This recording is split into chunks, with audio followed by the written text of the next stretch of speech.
Hi, I'm Rachel. And I'm Ashlee. Welcome to the Capital Mom Real Life Conversation.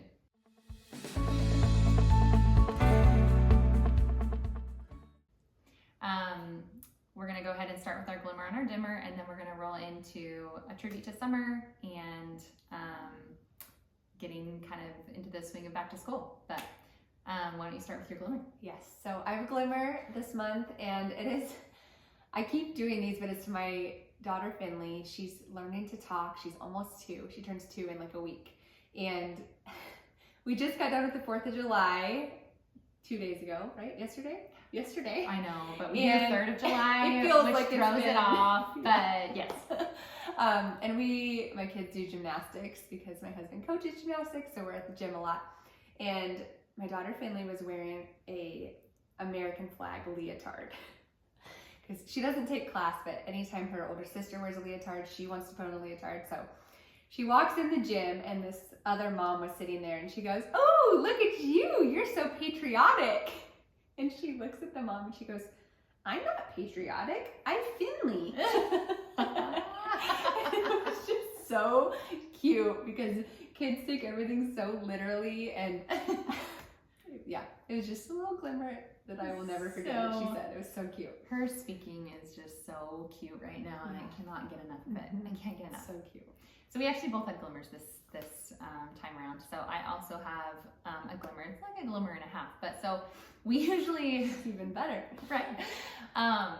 We do like a little 3rd of July thing with some friends, and we've had in the past couple years, I feel like there's been just something that's gone not quite right.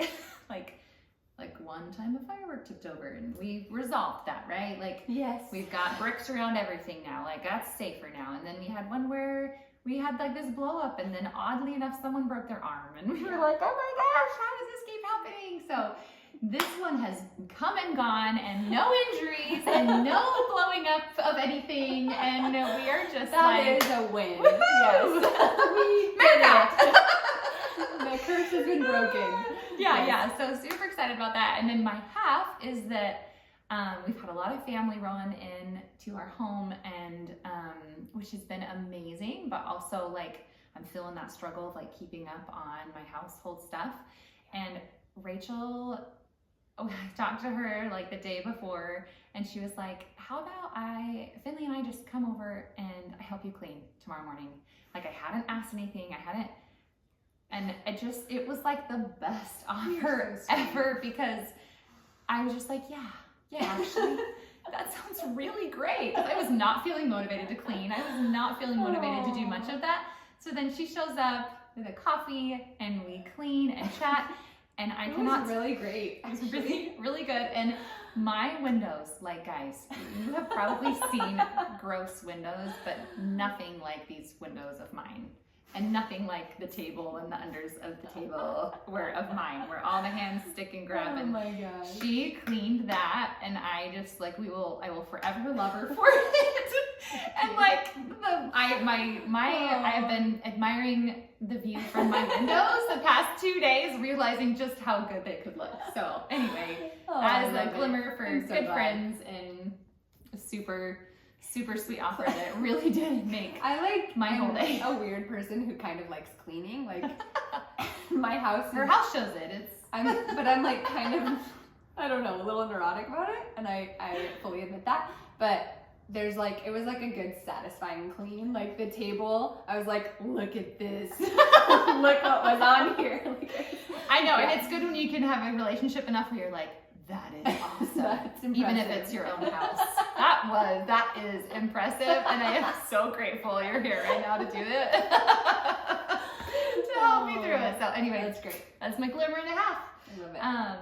But yeah, so rolling into our tribute to summer was kind of our thought, because when this airs, it's going to be back to school time. Summer's ending.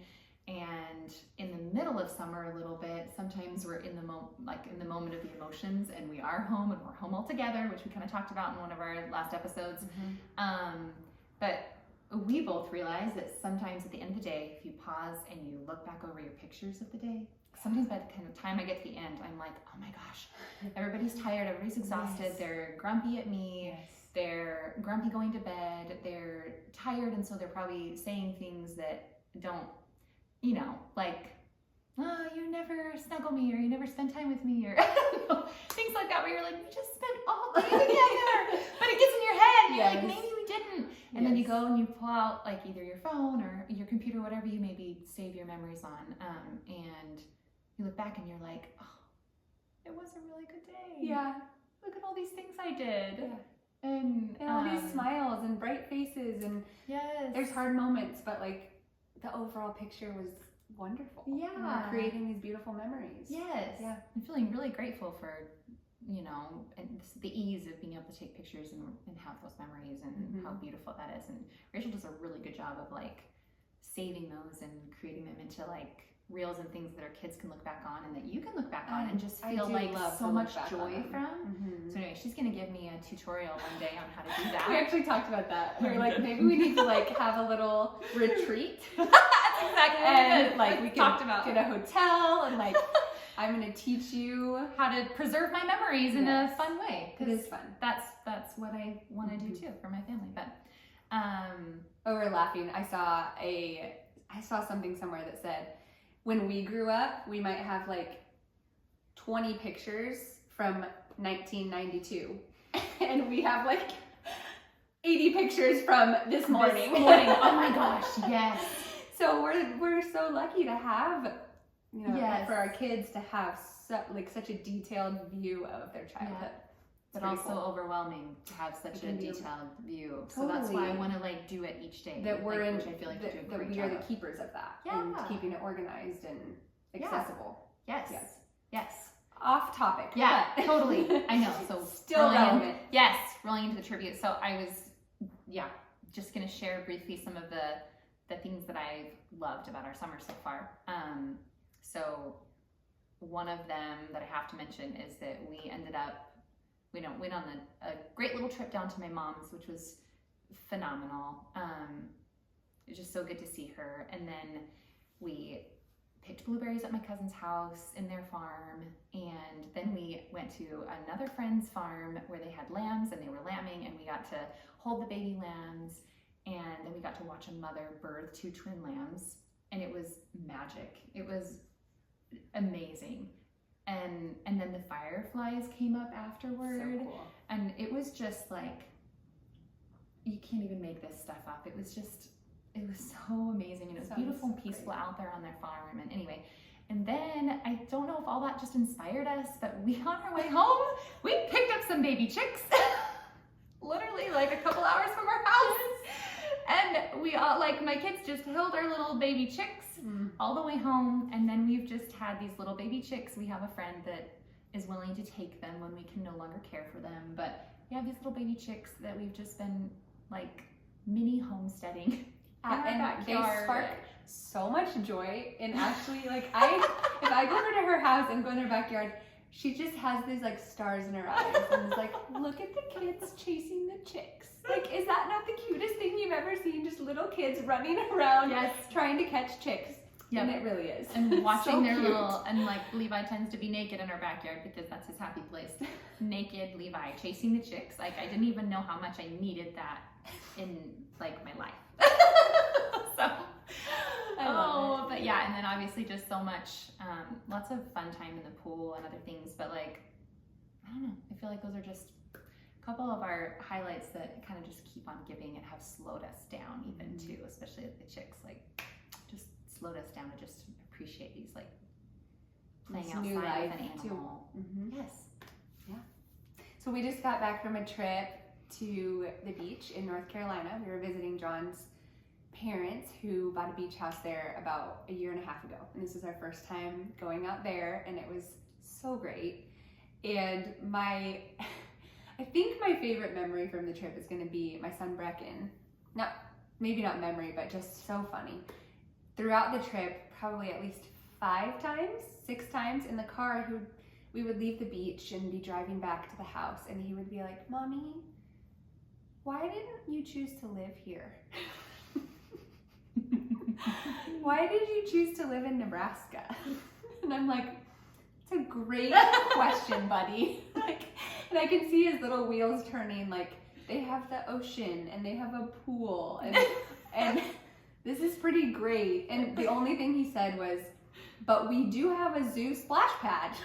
And I was like, we gotta be there. So that zoo splash pad, that'll hook ya. Yeah. Oh my gosh. Yeah. And honestly, my girls do the same thing to us when we get back. We used to live in South Carolina, and so, yep, when we go visit, they're like, what are we doing? I know. You gotta follow. You gotta go sometimes. So, but summer is great here. Ashley and I both like struggle a little bit. Not a little bit. We struggle through the winter. Winter is hard. Yeah. The darkness and the lack of sunlight. Yep. We kind of agree on that. Every winter we're like, why are we here? And then we just trudge through. We're getting through this. Yeah. So we'll talk. Yeah. I'm sure we'll talk more about that in the winter months. But for right now, we are come to life. Thriving. Yes. Yes. And it has been a really good summer. Like, so really has. So now, like it or not, school is coming back. Yes, it and is. I think for some moms that is a huge relief, and for others it's a tinge of sadness because summer goes so fast. Yeah, it's and it kind of depends sometimes on phases too. Yeah. I think on if you're like excited and really looking forward to it, or if also you're like, oh, because it's been just a better summer with all of my kiddos. Levi has had a better summer, and so we've just enjoyed that time all together more. I feel like I can like feel it, like just through us talking about it. It's like electric talking about the memories. So we're not ready to move on, obviously. Clearly not. No, let's just keep talking about summer. But we're not gonna do it. Good luck. Okay, so we're not there yet. Back to school. Here we go. 3, 2, 1. Okay, so some of the things we made notes. So I'm gonna pull up our notes actually. Is bedtime and morning time. Just making sure we get our kids to bed at a reasonable hour. And again, we know that that's hard when the sun is up and all of that, but it's just, get those curtains closed and the routine going. And then as far as morning, this is for different seasons of life. I just want to note, like when I had a newborn, I was not waking up before my kids. Yeah. I was sleeping until my newborn woke up, and probably until she was about 1. But then you kind of come back to life again a little bit, and at that point I felt like, okay, I can set an alarm and I can get up and I can get the day going. And for me that helps tremendously, just to come downstairs and do a few essentials before the kids come downstairs. So for me that's unloading the dishwasher, putting the things away if that needs to be done, throwing in a little laundry, filling water bottles, and making breakfast. Like just if all of those things are done before the kids come down, then when they come down, it's just, hey, here's your food, eat. And I'm not a stressed out mom trying to do all of these things while also having this little bit of time with my kids before they leave. Yes. And honestly, like I could take that to right now, especially. I feel like I used to be like a morning mom, and then I dealt with a little bit of like some postpartum depression stuff, and then I had a lot of hard stuff with my dad this last year, and I like just went to my primary care and got a little like help, something to kind of just help boost me through this time when I'm still very needed at home, but also kind of like wanting to grieve and and so like, and not getting a lot of sleep because we're still working on all of that. So realizing that like I have to try to gauge like what I'm able to do in the morning and get up. I have been trying to utilize that time to rest a little bit more, but I'm hoping to adjust back to this because I have had the best success with that as well, starting on my own terms, especially because often Levi will wake up and he's kind of just grumpy at first. I don't know if it's low blood sugars, I don't know what, but he'll like wake up kind of grumpy. And if that's what I wake up to, that is really hard. Well, and then I'm not maintain a household instead of support his emotional needs at that time. Because then there's 2 of us that are grumpy, and I'm not helping him work through his. I'm not being able to stay calm. So that's just I think it's an incredibly valuable. If you're able to do it. Absolutely. I feel like, I actually remember hearing moms say this when I was in the thick of postpartum, and I was like, good for you. Like, but I feel like there is the other side when you finally get there and you feel your body like, okay, I can re-regulate do this. a little. Mm-hmm. Yes, absolutely. Absolutely. And then one of the things I was going to mention too, she mentioned like being up. It does help us to not, if you don't feel rushed with the kids, then they don't go out the door rushed. Because I never feel great when I'm like, and then if I'm my kids, I can sense that. So like trying to avoid that rush means giving yourself enough time, whatever that is, to get up, even if it means waking your kids up when you're like, oh, they're still sleeping. Yeah. Sometimes that's, Yep. Yeah. And then one of my other favorite things is if I'm going to do lunches, that I pack the lunch the night before. If I am trying to do lunches and feed them breakfast in the morning, I realize that I'm a grumpy, it's just, too much. It's too much. It's too much to try and get it all done. And your kids can even help the night before too. I've noticed since mine are a little older, and then they can tell me what they want in their lunch. They love that. My kids love that. That is really helpful. And then just a funny note on that, I do feel like halfway through the year, my kids forget that home lunch is actually an option anymore. Because we lose our steam on home lunches. Totally. Anybody else out there? At the beginning of the year, we're like super mom, and then it's you're like, not okay. this amazing healthy lunch, Right. And then by the end of the day, they're like, Mom, I need more lunch money on my card, and I'm like, okay, yeah, you do. The winter blues set in, and we're like, hot lunch it is. Thank you. No. Yeah, go ahead. So then with back to school, it comes back to activities. Yes, there's summer camps, but the regular weekly activities begin again, typically. And just, I think it's important to have conversations with each of our kids about what is important to them, what their goals are, how many nights a week do they want to be busy, how many nights a week do we want them gone, how many nights a week do we want them home. And I think just preserving childhood as well, because if we have activities every single night, when do they get to play? When do they get to be a kid? They're sitting in desks most of the day at school, and they need that time. And just also knowing that there's only so many parents to go around to do drop-offs and pickups, and we don't want to just become a taxi service. We want to be parents. And just I think having that open conversation with our kids about and spouses because it takes a village to do it all, and just making sure it's something that everybody can manage. Yeah, and sometimes you have to make a hard decision for like what's best for the family as a whole. Right. That may not be that if you had that one child would be like, this is the best option for this child. Totally. And that's hard. It is. But I guess I support that. I support doing what is best for the entire family. Yeah. Knowing that there might have to be some give and take here. And I do believe in also preserving the sibling relationship, kind of what we talked about even through, like we were talking about preserving it through the summer. Right. You really want to try and preserve that through the rest of the year too. And so if there are activities that they can do together or that are family friendly, we are trying to pick those. And it's a very purposeful choice, and you're just trying to keep those relationships going so that they're not just going complete opposite directions, but still finding their own identity, and their own interests, and feeling like that's getting that itch is being scratched, and they're able to try different new things too. Yeah, which is a balance. So good luck to everybody out there, because and just knowing that when this all begins, we are going to have less time with our kids. That's just a fact, unfortunately. And finding time to connect is going to be different than it is through the summer months. So there might be a day where we have school and then we have to go rush to gymnastics or rush to whatever the sporting event is, and your time with your kids is that car time. And you know that going into it, like, this is my time. I get these 20 minutes or whatever it is, and just recognizing that that's the situation and being ready. Like, this is my time. I cannot wait to connect with my kids on this car ride. What are we going to talk about? I'm not going to blast music. I'm not going to make a phone call. I'm going to focus on this connecting moment, because that's so important, to find moments of connection throughout the day. And it's obviously easier when you have more time, but when you don't, you got to just value what you have and make it impactful. Yeah.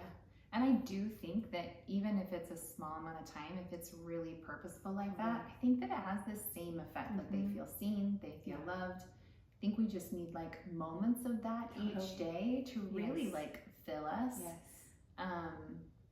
We were just talking about how we've had lots of conversations with my kids about how there's different ways to look for attention. We were talking about this. Like you can look for attention by being kind, or you can get attention by being loud or rude or taking someone's toy. Like there's so many different ways to get attention. And I think that when that need for attention is met ahead of time, like you're finding those little pockets that kids are less likely to act out in search for attention, you know? And as much as I, like with, we're moms of 3, both of us, and as much as I think that I'm like giving everybody the same amount of attention, I think it's like, I realize that it's good to pause and reflect and be like, oh yeah, my child was showing me this, which means I could probably make an adjustment here. And how can I do that? And not to have that to feel bad, but have it take it as feedback almost of like, okay, feedback taken. I probably should take it sooner before I'm like, that's what you're trying to tell me, you know, but take it and then be like, okay, let's see if I can head this off with some like really good connecting time. So the next thing is when we do pick up our kids from school and we are asking them about their day, I feel like we can so easily, the generic question is, how was your day? And we get, good. And I'm like, great. And then you're kind of anything else? Like, And so just finding questions that kids can actually answer. Because when you ask about a kid's whole day, I think that a lot of times what I've noticed is the last thing they did is what's on their mind because it just happened. But you know, what happened at 9 a.m. or 10 a.m., that was like long gone. So if you ask specific questions like, who did you sit with at lunch today? Or what special did you have? Or I don't know, what's something that your teacher said that made you laugh? Like specific questions that have an answer that isn't just good is very helpful in connecting and also like getting deeper. Like, oh, I got an answer to that. Now I can like, let's elaborate, let's get deeper. And that's another way to learn more about what's going on in your kids' lives because they're gone for so long. We don't always know what's going on. So it's helpful. And I think that one of the ones that I have liked the most of those has been, who did you play with at recess? And what did you play? And sometimes that, I don't know, that's like their free time. And so then you can kind of get a feel for how our friendship's going, how our, you know, that one's a really good one too. And then like, where does your brain go when you can do anything you want? Is it fairies? Is it, you know, chase? Is it whatever? And then that gives you feedback into like, what are some other interests that then you could connect with that way too. And then I think the last thing that we were thinking of is kind of just like a kickback to like that window time at night that, you know, before you go to bed at night, have to be too long. It's whatever your routine is, but trying to make it as purposeful and connecting as possible so that then that's the last thing they're feeling before they go to bed and are ready to start the next day. And I think creating that safe space in our home for them, that if something's happening at school, they can talk to us and they feel like there's a moment in the day to talk to us and that we want to hear. And I think that's just invaluable to create that for them and ultimately what we want. For them to feel, and that time is usually when it's quiet and calm. You know, when there's chaos in your home, it's not going to be a time where they're like, Mom, I really need to tell you something. I mean, it might, but then it's not going to be able to be heard. But if you know there's going to be a specific, if they know that there's going to be a moment where I'll have Mom's full attention for 5 minutes, whatever, then we can talk during that time more. So that's kind of back to school. It's coming. You guys are going to get through it. It's going to be great. And we just can't believe every year I'm just like, I feel like we just did kindergarten and now my oldest is in 2nd grade. My oldest is in fourth this year. It just feels like it goes so fast. So if you have someone starting kindergarten, please know that like, if it's your oldest especially, like I know we've been there and you feel all the feels, but you'll get through it, and it's gonna be great. Yeah. Honestly, it's such a growing year, and I feel like we have 3 kids currently in school, and they just thrive and love it, and that makes our mama hearts happy to know that they're somewhere where they have great friends and great teachers, and I feel like LPS is a wonderful school district. Yeah, it really is. And you know, again, thanks for tuning in too. We appreciate, and hope that you found some valuable stuff from this too. But we appreciate you. So, okay. You don't need to do motherhood alone. Come join our village. Exactly as you are.